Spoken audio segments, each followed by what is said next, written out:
Hola, queridos radioescuchas y televidentes. Queremos saludarlos y también darles la bienvenida al 12º programa de Radio TV Taína. Les saluda desde México su amiga y presentadora Nancy Palacios Ortega. Los esperamos en nuestras redes sociales con sus pulgares arriba. En Radio TV Taína nos complace en tener a los siguientes invitados. Contamos con la presencia del doctor Arturo Vázquez Rangel. Él fue comendador del Supremo Consejo Masónico de la Organización Masónica Mexicana. Nos da mucho gusto contar con su participación. ¿Cuál es la importancia de la fecha del 20 de noviembre de 1910 en la historia de México y para la humanidad? Bueno, Nancy, conforme a la pregunta de cuál es la importancia del 20 de noviembre para México y para el mundo, yo creo que en tan breve tiempo no es posible abarcar todo lo que representa el 20 de noviembre para los mexicanos. Bástenos decir que significó, en primer lugar, el tránsito de una economía semifeudal a la aproximación a un régimen de nuevo cuño, pero sin duda alguna, el mayor aporte de la Revolución Mexicana de 1910 es que se procura, en primer lugar, establecer un régimen democrático basado en la participación activa de los mexicanos. Terminar con un régimen dictatorial con elecciones simuladas, sucesivas elecciones simuladas por parte de don Porfirio Díaz, que tanto él como el grupo de los denominados científicos, que hoy llamaríamos tecnócratas, se enseñorearon en el control de nuestro país y en el control de la riqueza. Pero desafortunadamente, al igual que en nuestros años o en nuestros días, los neoliberales que el presidente López Obrador califica de neoporfiristas muy acertadamente, al igual que ellos, el régimen porfirista entregó todas las riquezas del país y todo el desarrollo del país a las potencias, a los países imperiales de aquella época, y que vienen a ser los mismos que hoy están nuevamente apropiados de una gran cantidad de la economía de nuestra patria. Contamos con la participación de la licenciada Aleida Centeno. Ella es abogada, escritora, defensora de los derechos humanos, es una activista en Puerto Rico. Bienvenida, licenciada Aleida. La Revolución del 50, ¿cómo llegó a Washington? Muy buenas tardes a todas las personas que nos están escuchando, compañeros y compañeras de la Patria Grande y del Caribe. Les habla Aleida Centeno Rodríguez del Partido Nacionalista. La pregunta es con relación al ataque a la Casa Bléar el 1 de noviembre de 1950. Cuando la Revolución Nacionalista inicia en Puerto Rico, el administrador colonial Luis Muñoz Marín intentó por todos los medios, ante los medios de difusión masiva, presentar como que el asunto de la Revolución del 50 era una lucha de puertorriqueños contra puertorriqueños.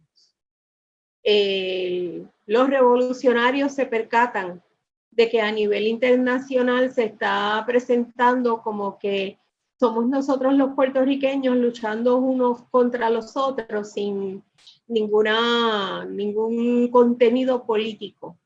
Así es que el Partido Nacionalista opta por escalar la lucha y llevarla hasta Washington. Así es como se envía un comando nacionalista a la Casa Blair, quienes atacan la Casa Blair el 1 de noviembre de 1950. Participó Griselio Torresola Roura y Oscar Collazo. Estos compañeros, Griselio ofrenda su vida para dejar consignado ante el planeta que la lucha que se estaba dando en Puerto Rico no era una lucha entre los puertorriqueños, sino de los puertorriqueños contra el imperio. Era una lucha antiimperialista. Y el compañero Oscar Collazo fue hecho prisionero y estuvo en las cárceles de Estados Unidos por más de 25 años en un proceso en el que se le había impuesto originalmente la pena de muerte. Estuvo en el pabellón de la muerte por muchos años hasta que se determinó ante la presión internacional no ejecutarlo. Así es que estos dos compañeros fueron los que continuaron en ese momento histórico la lucha. Valga aclarar lo siguiente. Yo soy de Arecibo. En Arecibo hubo parte de la revolución. En la revolución de Arecibo murieron 4 policías y un combatiente. Me relató Ricardo Díaz Díaz, quien fue el líder que adiestró a los combatientes en Arecibo, que a ellos los aprisionaron y los llevaron a la cárcel, y que estando en la cárcel todavía sin haber sido sentenciados, ya ellos estaban haciendo los próximos planes para liberar a Puerto Rico, que le pusieron de nombre Arcadia. Se llamaba la próxima gesta.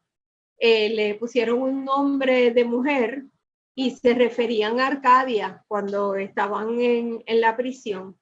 Hubo un chota que fue y se incautó de los planes que estaban en la almohada de Ricardo Díaz Díaz.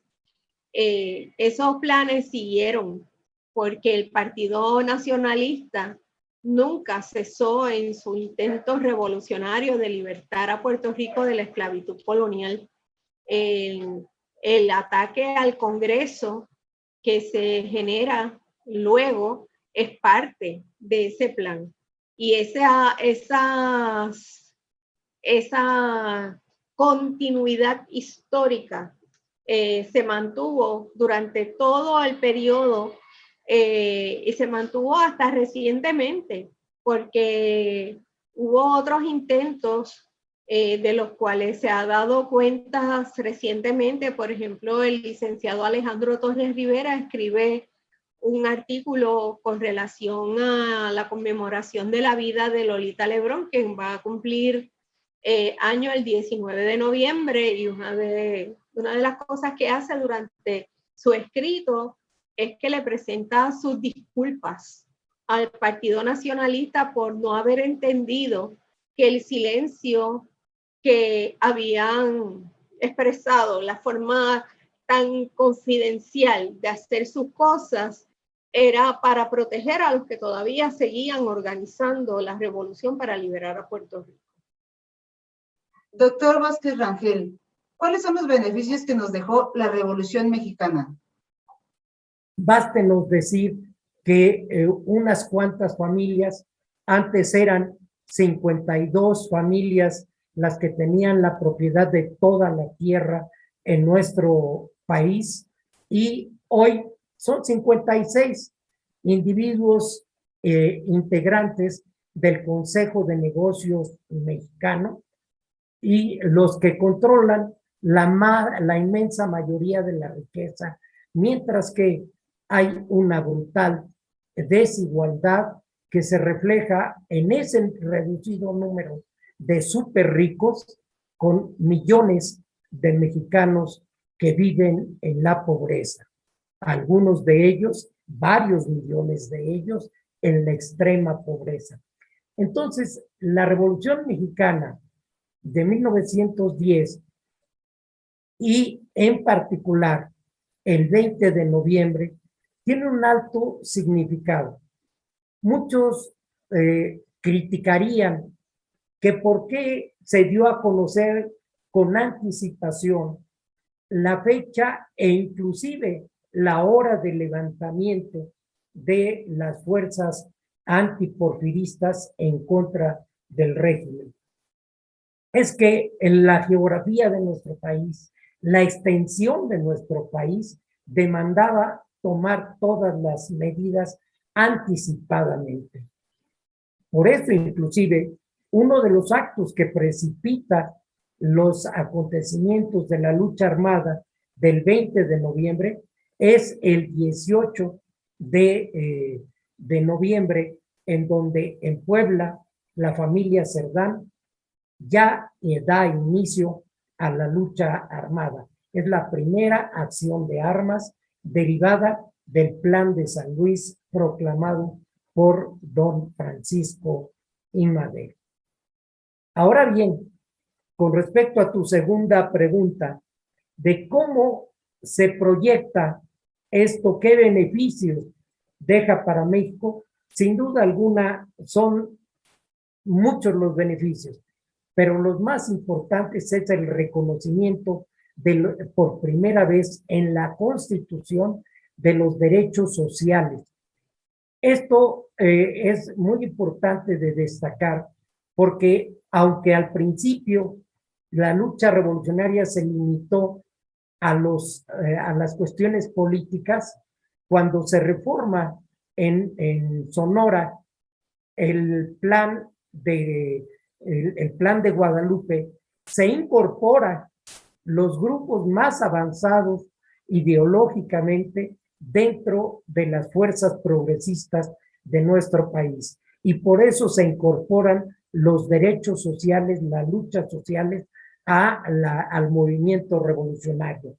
Y esto deriva en, desde luego, el rescate de la riqueza nacional a través del artículo 27 constitucional, la extensión, el reconocimiento del derecho a la educación en el artículo 3 constitucional y fundamentalmente los derechos laborales en el artículo 123 constitucional.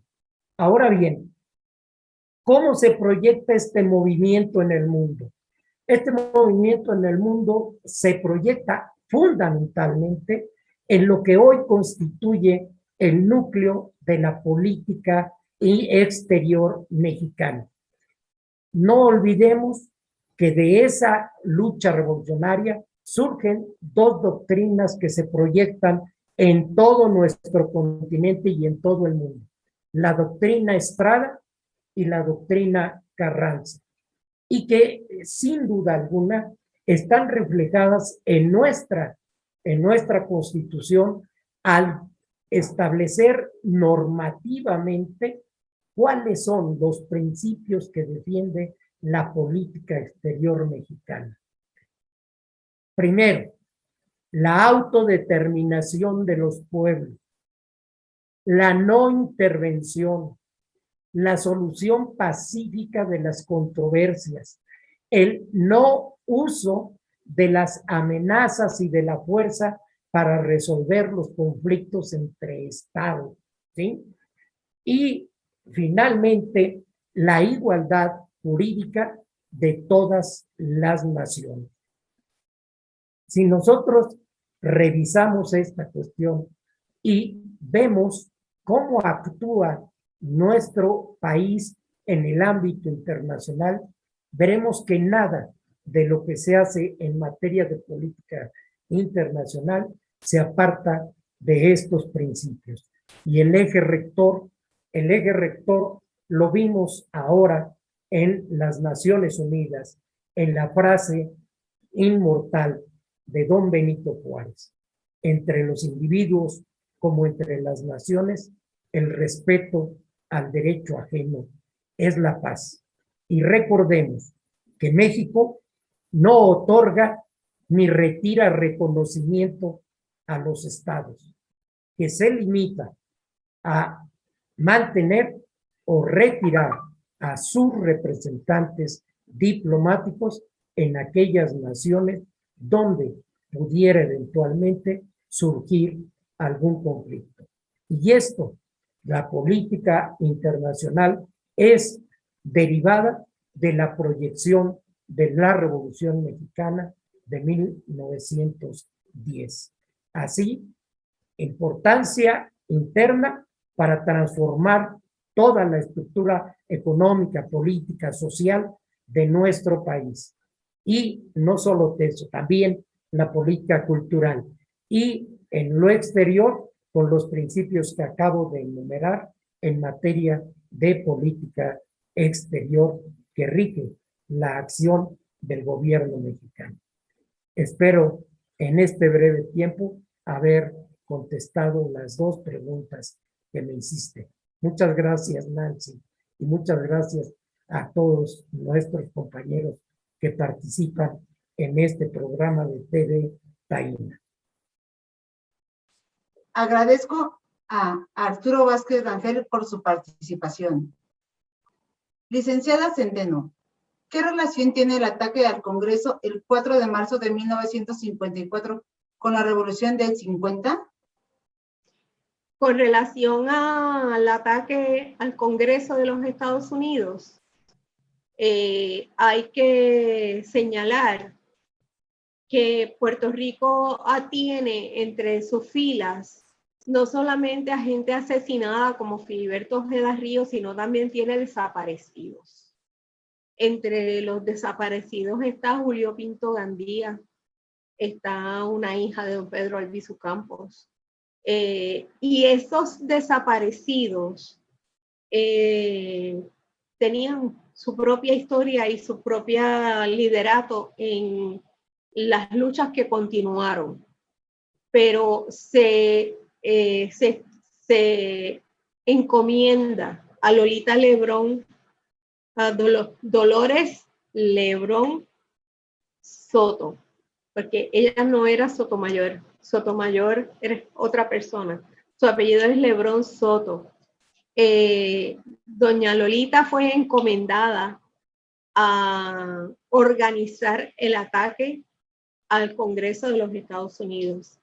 Y la discusión sobre si se iba a hacer esa acción militar o no se iba a hacer esa acción militar llevó a una división en la diáspora sobre cuáles eran los mejores métodos para poner de manifiesto la situación de la creación del Estado Libre Asociado en el 1952. Y ese método electo fue por instrucciones de don Pedro Albizu Campos y Lolita fue su ejecutora. Se le encomendó a don Rafael Cancel Miranda, que en paz descanse, que recientemente falleció y estuvimos honrando su vida, que fuera a hacer el reconocimiento a la ciudad de Washington para entonces poder hacer el ataque. Y se comentó, el mismo Rafael Cancel Miranda lo admitía, que en el tren, cuando iban desde la ciudad de Nueva York hasta Washington, estuvieron discutiendo si era apropiado o no era apropiado hacer el ataque, y que se estuvo hablando de dejar el ataque para otro día. Y Lolita les contestó: si ustedes no van, pues no hay problema, váyanse, yo voy a hacerlo sola. Y empezó a subir las escalinatas del Capitolio, y una vez esa señora comenzó a subir por ahí para allá, todos los demás se fueron detrás de ella y se hizo el ataque militar, que fue el redoblar de campanas de América. En un momento donde nadie se atrevía a ponerle el punto en la I al imperio, este comando sí lo hizo.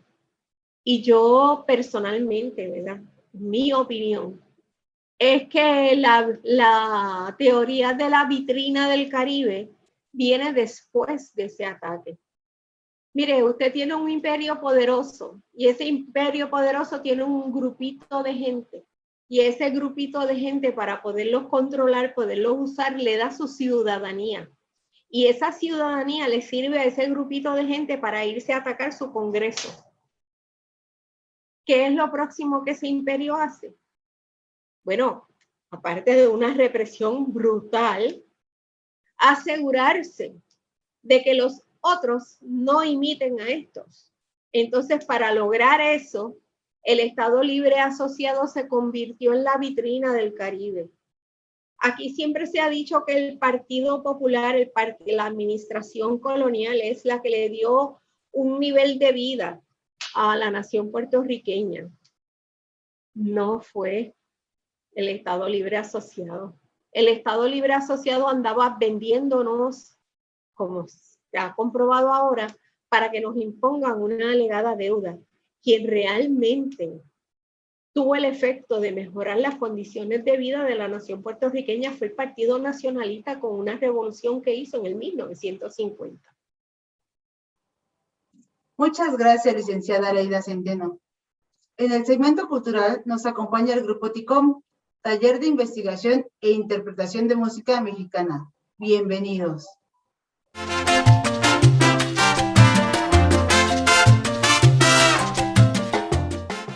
Muy buenas noches. Soy Enrique Hernández Carrasco. Me conocen como Karuki. Y bueno, soy uno de los integrantes del Grupo TICOM. Y bueno, la respuesta a la pregunta de Nancy es: ¿quién es el Grupo TICOM? Bueno, pues mira, voy a iniciar formando un poquito la historia del Grupo TICOM. Nace en una organización social cultural de la colonia Morelos y la zona de Tepito, en una organización que se llamaba Peña Morelos.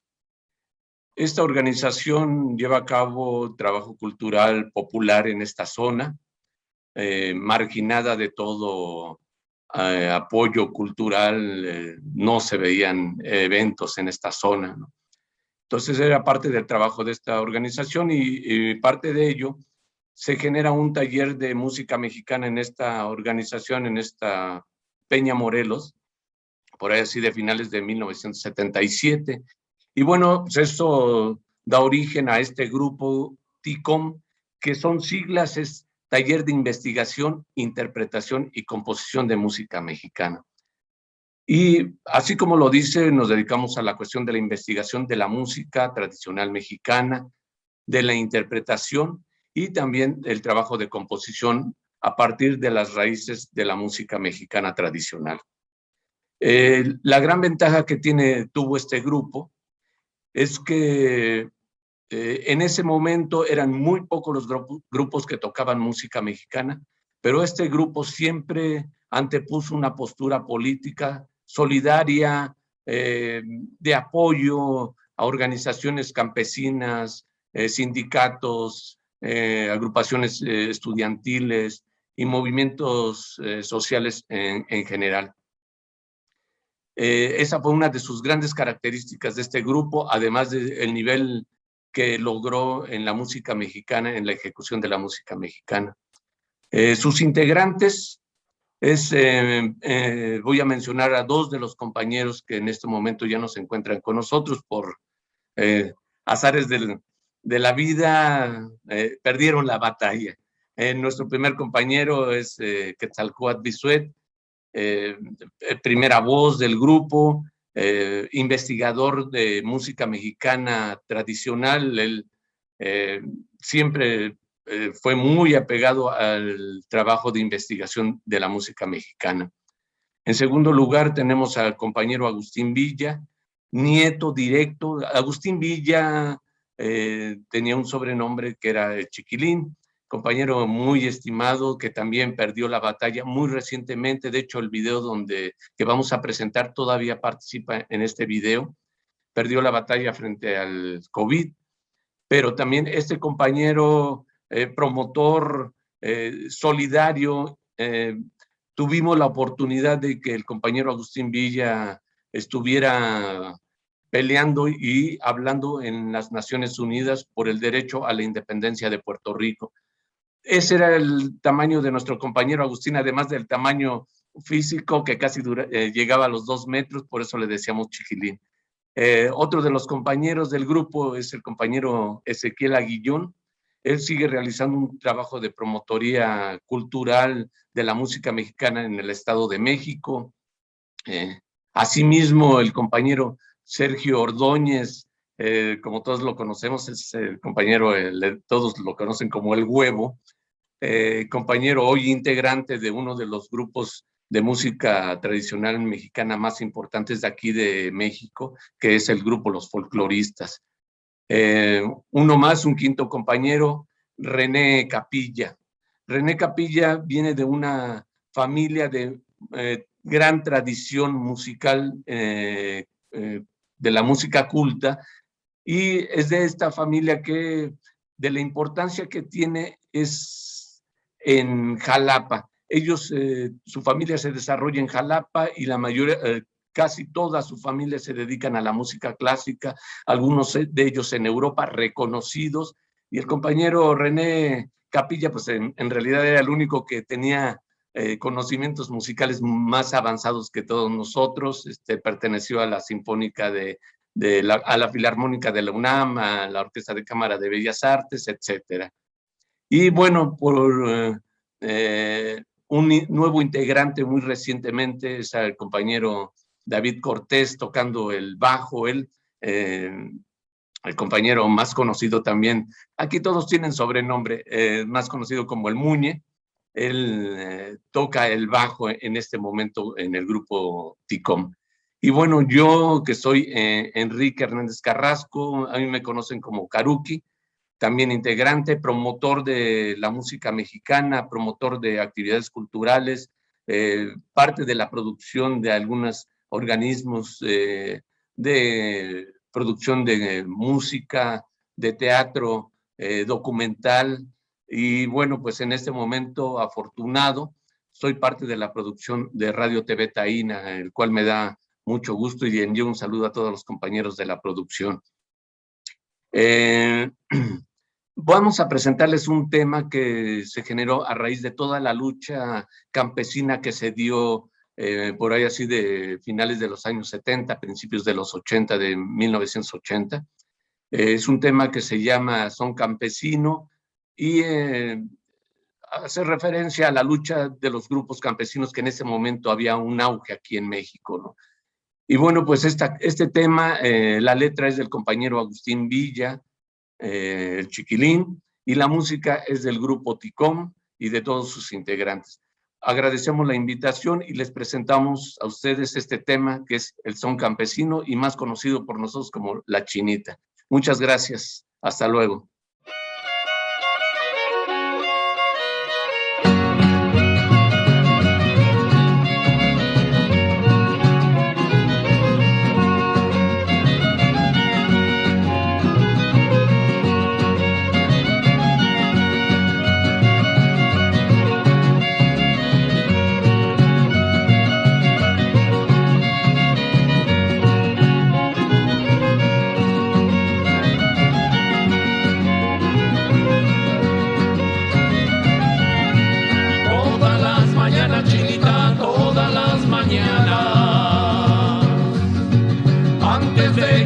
Chinita ya está en la jornada, levantando siembras donde no había nada, y al fin del trabajo no recibe nada. Todas las mañanas, Chinita, todas las mañanas.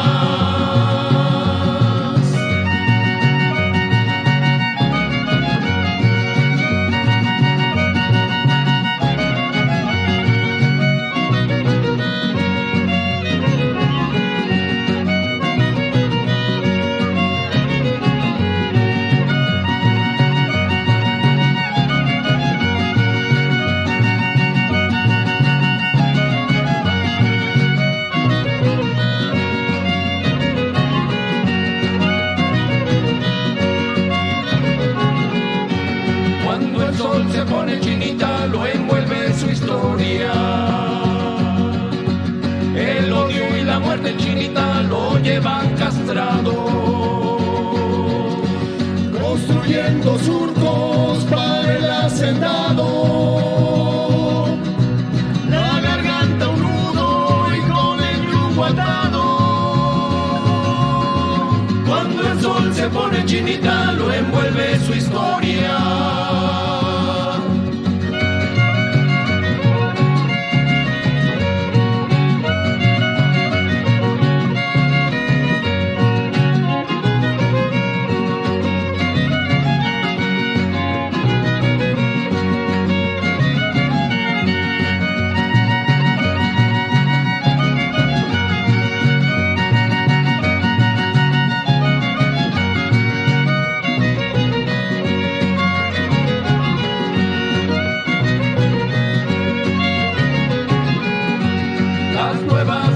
Chinita ya vienen clareando, la ciudad y el campo Chinita juntarán sus manos, cortarán raíces de la vieja historia, sembrando el futuro con nuevas victorias. Las nuevas mañanas Chinita ya vienen clareando, mañana Chinita ya vienen clareando. Las nuevas mañanas Chinita ya vienen clareando.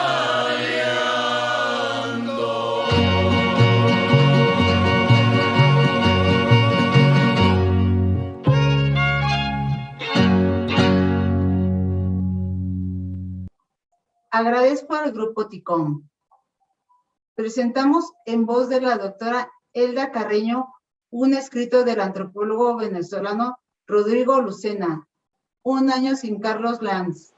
Este pasado 8 de agosto de 2021, el revolucionario bolivariano Carlos Lanz Rodríguez cumple un año de padecer la desaparición forzada. Texto por Rodrigo Lucena Delgado, 29 de octubre de 2021. El pasado 8 de agosto de 2020, a escasas horas del mediodía, desapareció misteriosamente el revolucionario bolivariano Carlos Rafael Lanz Rodríguez. Y a un año de su desaparición, tanto el gobierno venezolano y las instituciones de seguridad pública aún no dan respuesta sensata e idónea sobre su paradero, al punto de sostener una total opacidad comunicacional del caso, y esta ausencia de información ha dado motivos a la construcción de un sinnúmero de rumores, hipótesis y leyendas, las que en sí van dejando la apariencia en el imaginario social, ya que es imposible realizar diligencias loables para la aparición del compañero Carlos Lanz, pues así también lo dejó ver recientemente el mandatario venezolano cuando anunciaba el inicio del periodo escolar y dijo: todo esto que inició el profesor Carlos Lanz, querido profesor Carlos Lanz, siempre lo recordamos, querido profesor Carlos Lanz siempre está en nuestro pensamiento y en nuestra búsqueda también. Honor y gloria a él. Es justo recordarle al gobierno y al Estado venezolano que la falta de comunicación para informarle a la sociedad sobre un suceso de su interés genera un delito de Estado, el cual se llama indiferencia social, ya que esta actitud es una clara negación del hecho y su negación implica complicidad por omisión.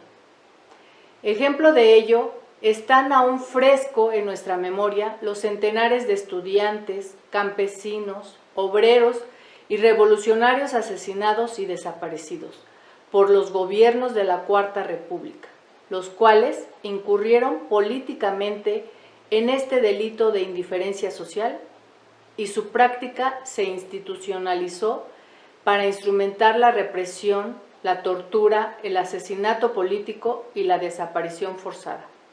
Y las enigmáticas circunstancias de la desaparición de Carlos Lanz nos hace recordar ese viejo rostro de atrocidades criminales que por 40 años pisoteó la dignidad sociopolítica y socioeconómica del pueblo venezolano, en la segunda mitad del siglo pasado, con la complicidad del gran capital transnacional para su latrocinio y el apoyo militar del imperialismo de Norteamérica. ¿Quién es Carlos Rafael Lanz Rodríguez? Carlos Lanz es un viejo combatiente revolucionario de larga data, que desde joven se incorpora al movimiento revolucionario de Venezuela en aquella lejana e histórica década de los 60. Desde entonces y hasta el momento de su desaparición, se ha mantenido seguro en sus principios y conducta revolucionaria. Ayer como guerrillero combatiente y hoy como militante bolivariano por la construcción de una sociedad libre, soberana e independiente, como la soñó Simón Bolívar, Antonio José de Sucre y Ezequiel Zamora. En esta etapa de militante bolivariano, Carlos Lanz se abocó al estudio de la seguridad y defensa nacional, desarrollando opiniones y propuestas para contrarrestar los planes de agresión e invasión preparadas y orquestadas por los Estados Unidos de Norteamérica, los que nos han sido impuestos a través de una guerra híbrida, esto es, el desprestigio mediático de la nación ante la opinión pública internacional, invasión militar de grupos armados del narcotráfico y delincuencia social, embargo y bloqueo comercial, robo de activos y de estructuras económicas, entre otras agresiones que se inscriben dentro de la llamada guerra asimétrica. Esta tarea de investigación y estudio la realizaba Carlos Lanz al lado de equipos internacionales pertenecientes a la defensa y seguridad nacional. Es decir, Carlos Lanz tiene un conocimiento de la planimetría de la defensa y seguridad nacional. O sea, conoce nuestras ventajas y desventajas ante nuestro agresor y sus cómplices geopolíticos y militares del hemisferio americano. Razón y lógica de peso para preguntarse: ¿por qué la pasividad y el calor indiferente en las diligencias de investigación para la aparición de Carlos Lanz Rodríguez? Interrogante esta, que cobra mayor escrúpulo por la actitud desinformativa asumida por el gobierno venezolano. A Carlos Lanz vivo se lo llevaron y vivo lo queremos. Agradezco a la doctora Elda Carreño y al antropólogo Rodrigo Lucena. A continuación tenemos a Alfredo Rojas Díaz Durán. Él es licenciado en Ciencias Políticas y Administración Pública y un gran escritor mexicano. Bienvenido. Licenciado Rojas Díaz Durán, ¿qué evento está organizando? ¿Cómo cree que pudiera participar el Partido Independentista Puertorriqueño, el Partido Nacionalista de Puerto Rico y otras organizaciones patrióticas en este proyecto en la ONU?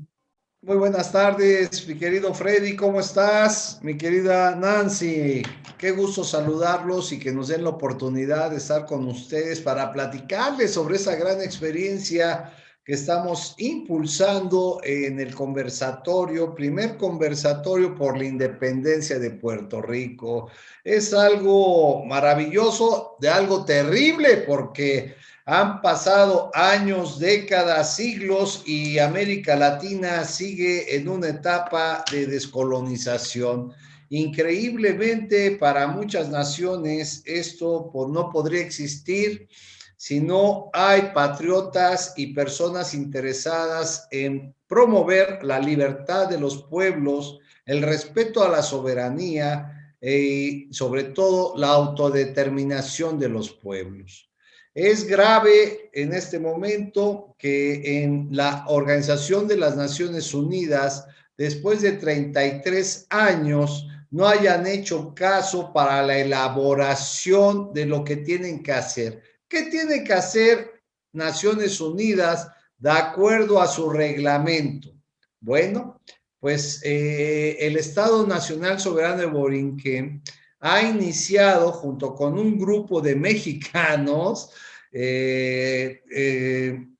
la promoción, acompañados con don Ramón O'Neill y obviamente el presidente profesional de ese gobierno, el señor don Ramón de Nadich, se solicita en el Comité de Descolonización y al secretario general de Naciones Unidas, señor Guterres, que se inicie el proceso de elaboración de dictamen en el Consejo de Seguridad de Naciones Unidas. Con esa discusión en el Consejo de Seguridad, se elabora un dictamen que será turnado inmediatamente después a la Asamblea General de las Naciones Unidas, en donde ahí se votará y saldrá una resolución muy seguros de que va a ser a favor de la independencia de Puerto Rico. ¿Por qué? Pues porque el conjunto de naciones son libres e independientes, las que participan, casi 200 naciones en esa organización multilateral. Se pasó de la etapa armada, como bien comentaba la amiga Adela hace un momento en este prestigiado programa, a la lucha política en los partidos que existen y movimientos sociales en Puerto Rico y que hay gran solidaridad de muchos países del mundo y aquí con don Ramón O'Neill en México, con la coordinadora de solidaridad con el pueblo de Puerto Rico. De esa lucha armada a la política, ahora centramos la lucha en el canal diplomático, que es donde se va a resolver realmente. No podemos seguir insistiendo en el Comité de Descolonización año tras año, independencia, sin solicitar ni seguir los mismos procedimientos y normas que la Organización de Naciones Unidas indica y señala. ¿Qué sucedió durante 32 años en Naciones Unidas? Pues que íbamos y se gritaba independencia, libertad, muy respetable. Pero nadie, es como el señor que gritaba en el banco, no me dan un crédito afuera del banco, quiero crédito. Y un año salió el director, pase usted y llene su solicitud. No, son malos ustedes, no nos dan crédito. No, llene su solicitud, por favor, e ingrésela. En este momento, el Estado Nacional Soberano de Borinquen, junto con un conjunto de organizaciones a nivel mundial, están empujando y para fortalecer la solicitud que ya se hizo en el Comité de Descolonización de Naciones Unidas y ahora está en la Secretaría General del señor Guterres para que se inicie la elaboración del dictamen y se pase a votación a la Asamblea General. Ese es el camino diplomático que hay que seguir. ¿Qué resultados esperan que tenga el conversatorio a nivel internacional? Y bueno, pues este conversatorio que se va a realizar en el seno del Congreso mexicano con la participación de la mayor parte de fracciones políticas partidistas importantes y trascendentes de México, van a dilucidar lo que se ha hecho, la relevancia de esta gestión diplomática a Naciones Unidas, en donde México no solamente forma parte, sino que en este momento preside el doctor Ramón de la Fuente, representando a México en el Consejo de Seguridad, para que el Congreso, al escuchar, por cierto que hemos invitado a los representantes, al señor presidente del PIB, Partido Independentista de Puerto Rico, y bueno, ya escuché aquí a la compañera Aleida, pues también le pedimos que participe el Partido Nacionalista, porque ese conversatorio no solamente es una reunión y una plática de experiencias, es el canal y el puente para conformar y construir un puente interno a nivel nacional, interno en Puerto Rico y a nivel internacional, político, partidista y diplomático para empujar la gestión. Eso no se contrapone con ninguna otra gestión, como ya les expliqué en México a algunos dirigentes importantes. Esta gestión que se está haciendo con el conversatorio implica armar un gobierno provisional con una presidencia colectiva y plural.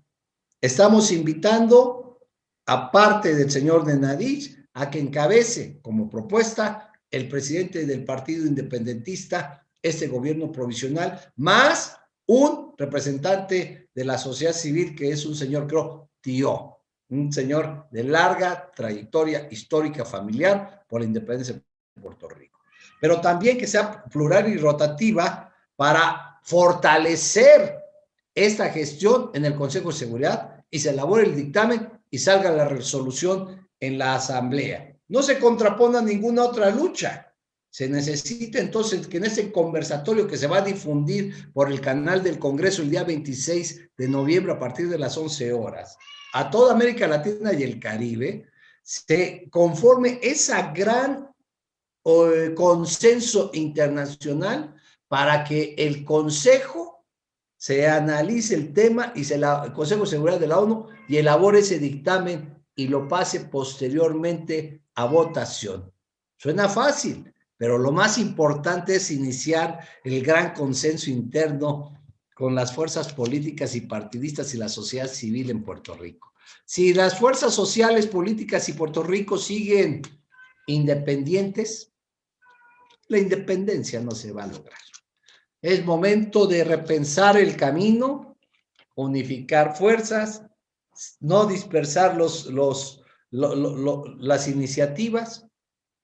Pueden trabajar cada quien con su iniciativa, pero esta en particular, que se requiere y que por primera vez se ha hecho después de casi 40 años, solicitar a través del mecanismo formal que la ONU tiene para descolonizar un país, todos los partidos, fuerzas políticas y sociales de Puerto Rico, creo deberían de apoyar.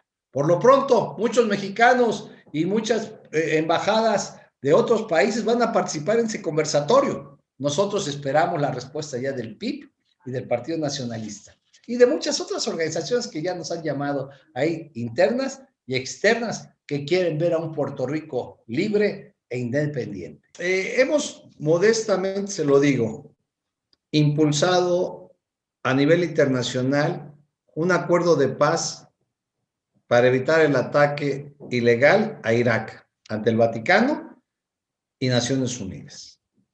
Hemos logrado una conferencia, promover la realización de una conferencia cumbre con funcionarios de alto nivel de Israel, Palestina y la Liga Árabe, y nadie tampoco daba crédito a eso. Se logró.